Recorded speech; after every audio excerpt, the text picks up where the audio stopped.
أعوذ بالله من الشيطان الرجيम بسم الله الرحمن الरहीम। जब फ़र्ज़ नमाज शुरू की जाए तो तकबीर के बाद दर्ज झेल दुआओं में से कोई एक दुआ पढ़ें। इन्नी वज्जहतु वजहिय लिल्लज़ी फ़तरस्समावाति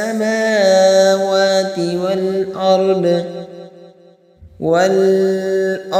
हनीफ़न वमा अना मिनल मुशरिकीन। इन्न सलाती व नुसुकी व महयाय व ममाती लिल्लाहि रब्बिल आलमीन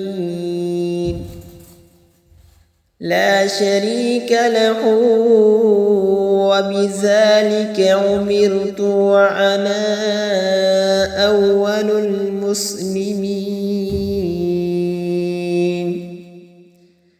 तर्जुमा, मैंने अपना चेहरा उस ज़ात की तरफ मुतवज्जे किया जिसने आसमानों और ज़मीन को पैदा किया, इस हाल के मैं खालिस उसकी इबादत करने वाला हूँ और मुशरिकों में से नहीं हूँ। बेशक मेरी नमाज, मेरी कुर्बानियाँ और मेरा जीना और मेरा मरना सब अल्लाह के लिए है जो सारे जहानों का रब है। उसका कोई शरीक नहीं, उसी का मुझे हुक्म दिया गया है और मैं सबसे पहला मुसलमान हूँ।